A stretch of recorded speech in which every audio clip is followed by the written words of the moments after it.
Well, today was D-Day, so to speak, when it comes to Xbox. It was the day that we got the information from Microsoft themselves regarding what their plans are for the future in terms of multi-platform strategy and things like that. And all in all, I'm going to give my impression after I go over everything. It kind of was a mixed bag with a little bit of doublespeak and things like that. So Microsoft, Phil Spencer, they did confirm that 4 games are going to be going to rival platforms. Unfortunately, they didn't tell us which 4 games were going to go to rival platforms or the platforms. So, yeah, Microsoft has actually confirmed now that 4 unnamed Xbox exclusives will release on other platforms, such as PlayStation 5 or Nintendo Switch. According to the sources corroborated by VGC, these games will be Pentiment, Hi-Fi Rush, Sea of Thieves, and Grounded. The news was announced as part of a new podcast designed to give an update on plans for Xbox business going forward, in which gaming boss Phil Spencer claimed that the decision had been made to ensure, quote, the long-term health of Xbox. In the podcast, Spencer said that Starfield and Indiana Jones, titles previously reported to be in consideration for PlayStation 5, would in fact not be going multi-platform. However, in a separate interview with The Verge, he said that he wouldn't rule out the possibility for these titles to arrive on PlayStation 5 in the future. He said, and I quote, "I don't think we should ever as an industry rule out a game is going to go to any other platform." He also claimed that the 4 unnamed releases did not represent a change to our fundamental exclusivity strategy, and there was no promise beyond those titles ever coming to rival platforms. To ensure long-term success for both Xbox and the industry as a whole, we must continue to evolve, Xbox said in a statement. Today, we announced that we will expand the communities we reach. We are currently in the process of bringing 4 games to other platforms. These are titles which have been available on Xbox players for at least a year, including hidden gems that deserve to be experienced more widely, and live service games whose community will benefit from welcoming even more players. We will share more details on these titles soon. It continued by saying, by bringing these games to more players, we not only expand the reach and impact of those titles, but this will allow us to invest in either future versions of these games or elsewhere in our first-party portfolio. There is no fundamental change to our approach on exclusivity. Phil Spencer said, and I quote, "We're going to take 4 games to the other consoles. Just 4 games. Not a change to our fundamental exclusivity strategy. We're making these decisions for some specific reasons. We make every decision really with the long-term health of Xbox in mind, and the long-term health of Xbox means a growing platform, our games performing, building, and the best platform for creators and reaching as many platforms as we can."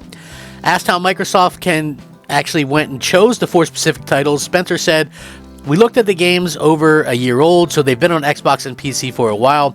A couple of games that are community driven, new games kind of first iterations of a franchise that have all reached full potential. Let's say on Xbox and PC, there's always growth, franchises that we obviously want to continue to invest in.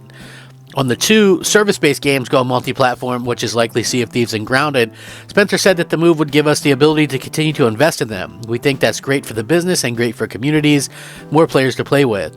On the 2 smaller games, likely Hi-Fi Rush and Pentiment, he said, we see an opportunity to utilize the other platform as a place to just drive more business value out of those games, allowing us to invest in maybe future iterations of those, or so sequels, or just so games like that in our portfolio. He also continued, we think there's a good brand value for Xbox there, so 4 games, no promise beyond that.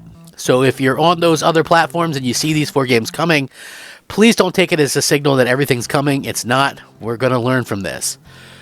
In the Xbox podcast, Phil Spencer also claimed that Xbox's console exclusive strategy would not change, but also acknowledged that likely fewer games would be exclusive to one platform in the future across the industry. He said, and I quote, "I do have a fundamental belief that over the next 5 to 10 years, exclusive games that are exclusive to one piece of hardware are going to be smaller and smaller part of the game industry.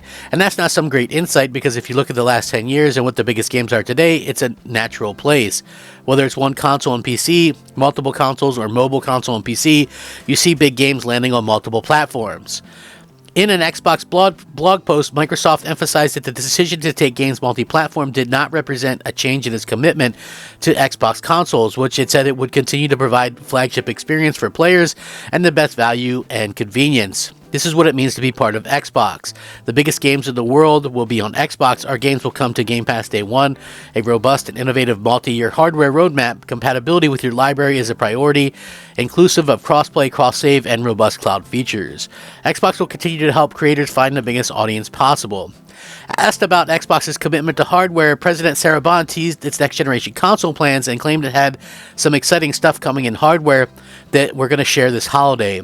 We've also invested in the next-generation roadmap, she said, and what we're really focused on there is delivering the largest technical leap you will ever see in a hardware generation, which makes it better for players and better for creators and the visions that they're building. So, this is what they said for games. I think it's an L, regardless. You're talking about 4 games, and then Phil said no to bringing Indiana Jones and Starfield to PlayStation 5 in the actual interview, and then when he did the other interview, he's like, well, I don't want to say no or never. So this can be taken in a couple different ways, in my opinion. You can look at it and go, well, he doesn't want to, I don't think that those games are an imminent chance of going to PlayStation, but I also think that he doesn't want to be in a situation where, maybe 10 years from now those games go to PlayStation and someone kind of shoves this up his rear end. Now, it was nowhere near like this huge win for Xbox or Xbox fans. They were very kind of back and forth, it's kind of with the double speak and things like that. I feel like the fact that they didn't officially name the platforms was a little bit weird. I don't know, like that to me is weird. Like name the platforms, name the games. Like who cares if they're waiting to be announced or whatever? I think, people are gonna go, well, aren't you ashamed of the way you guys act leading up to this? Everybody freaked out about it, etc., etc. No, because if people didn't react this way, who knows how many more it would be? They know that they can't really go out there and, put a Starfield on PlayStation, at least not anytime soon. So, it's one of those things where I kind of look at things and I go, Microsoft really they said something and then they kind of backtracked a little bit on it. I mean, it wasn't all like terrible news, or it wasn't terrible news in general, but just for me, I feel like they didn't really answer the things that we kind of wanted to, I guess. I mean, it was some good stuff. It's like, okay, Diablo 4 coming to Game Pass. Okay, cool. They're going to continue to put games into Game Pass day one. They're exclusive. Those rumors that they weren't Call of Duty going into Game Pass, I think, they did dispel some rumors, I guess. But when you do look at some of the other things, I think that maybe not as many as we possibly would have liked. The other thing that I will say that kind of did make me feel a little bit better in the interview, he said, if the net result is that other things are punitive to the Xbox platform and try to limit our growth, then we'll have to think more carefully about how we support those other platforms. So it was funny because they did a Verge interview with Phil Spencer, and they asked him about the 30% thing, about how Sony uses that 30% that they're going to make from these games and, use it to try to kill off Xbox. Phil kind of made a joke about it or whatever, but, at the end of the day, it's a very accurate thing, right? Like, unfortunately, Sony will try to, and they'll lock down more games, so yeah, like, do I look at this as like the death knell of Xbox? I mean, maybe I would feel worse about it if Sony didn't just totally crap the bed yesterday with their financials and things like that themselves. But, at the end of the day, Sony's kind of looks like they're going to be putting more stuff on PC, which I think is terrible. You've got Xbox. And when he's talking about less exclusives to one platform, he's talking about, like, a game on one platform, like how like Nintendo will do Zelda only on one platform, right? Which is kind of accurate, but I still think there's going to be console exclusives, right?